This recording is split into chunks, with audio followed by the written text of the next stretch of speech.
Life hasn't stopped for Suzie Scholl, but it has changed a lot since her husband Jeff died in the railroad bridge collapse during the Elkhorn River flood last June. She appreciates the support that family and friends have offered. In the upcoming months, Suzie will need their support even more to care for sons Ryan, Brendan, and for the new addition to her family that is scheduled to arrive at the end of February. A week after her husband's funeral, she discovered she was pregnant. Suzie recently sat down to talk with Daily News reporter Tricia Schultz about how life has gone since that fateful day in June.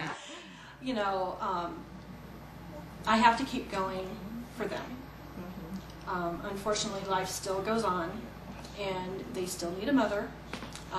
They still need, you know, to have their clothes washed, have meals, and you know, that is kind of a good little distraction. And without the support of my family and friends, you know, I haven't had to touch my yard since all this has happened, because somebody put together a little pool of people to alternate mowing the yard and stuff like that. So, I mean, without everybody's support, I wouldn't have gotten this. A little shock after this all happened.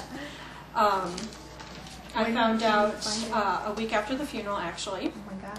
I'm not sure what prompted me to take a test that day, but I really thought that chapter of my life was forever over. Obviously, somebody else had a different plan in mind. But it was more like, oh my God, what am I going to do now? That was like for the first 3 days before, you know, it finally hit. You know, and then it was like the first little bit of joy and happiness that I had felt since all of this had happened.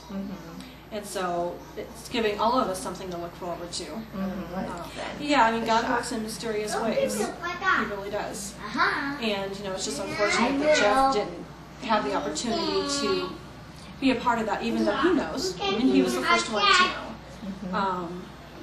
You know, but he was such a great dad, and he wanted, you know, 20 kids if he could have had 20 kids, and for him not to be here for this one, it's just kind of difficult to think about. It's a scary thought, you know, raising 3 kids by yourself when you are so used to having such a, you know, a cohesive family unit and a husband that is so hands-on and so willing to do more than his half, you know, more than his fair share of everything. When Jeff got to heaven, he may have been given the choice that he could either come back to us or he could send his child down for us. And being the awesome dad he was and everything, you know, he was going to choose his child every time.